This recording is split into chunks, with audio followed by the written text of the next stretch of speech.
With the holidays underway, we're already seeing a perfect storm of old and new respiratory viruses that affect all ages. Joining us today is Dr. Amna Hussein, board-certified pediatrician and fellow of the American Academy of Pediatrics, and she's here to share tips on keeping our health on course throughout this festive season. Hello, Dr. Hussein. Hi, how are you? We're good. We're doing good. And we were mentioning the holidays are coming up. I'm starting to see more and more people coughing and sneezing. Can you just discuss how we can best prepare for holiday gatherings, especially as we hear about rising cases of the flu and COVID? For sure, this is a common topic I talk to my families about all the time as a pediatrician. During cold and flu season, it's notoriously named because we see so many children sick with cold and flu. So what can you do at this time when we're seeing viruses like RSV surging as well? Well, first things first, recommend going indoors, go into your medicine cabinet, take stock, and throw out any inventory that's expired. That way you can make room for other health and wellness essentials that you need, like at-home COVID-19 testing and other products which we'll focus more on. Now, generally, Desiree, it's super important to know that if you are feeling ill, please try to stay home and don't expose others to your germs. Yeah, I think that's so important. What are some ways that parents and families can remain COVID cautious as they navigate the holiday season?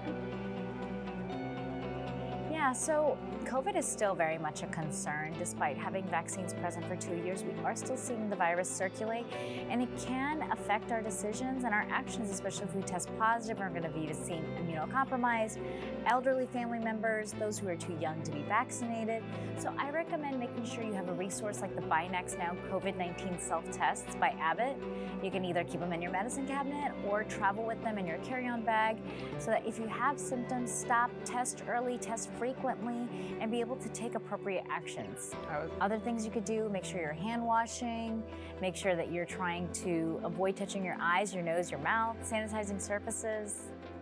That's all good to know. I was going to say I have the BinaxNOW at home too, so that's great. How can we tell the difference between cold, flu, and COVID symptoms when they're so similar? Well, it's a good question, and it's very hard to tell by the naked eye, even for physicians. So testing is really the only way. And I test because it can determine what your next steps are. So for example, if you test positive for COVID, you're going to want to isolate and follow CDC guidelines for making sure you're not exposing others. Make sure you reach out to those who've been around you. Now, for example, for flu, if you test positive and you're within the window of symptom onset, you might be a Tamiflu candidate if you talk to your doctor or your child's pediatrician.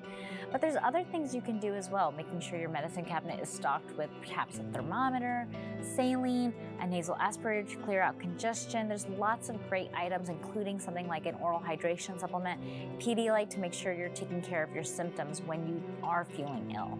Okay, so making sure we have all those products on hand and staying on top of it. Any other suggestions that you have for people during this season? Yeah, so again, we've talked about that if you're feeling ill, try to stay home. If you do begin to develop symptoms, test early, but also test frequently. And BinaxNOW COVID-19 self-tests actually have 2 tests within the packaging, which is super convenient. Now, if you do want more information or are interested in purchasing the BinaxNOW self-tests, make sure you either visit in-store or online at Walmart, Walgreens, or CVS. Dr. Hussein, thank you for these helpful tips. And for more information, you can visit binaxnow.com.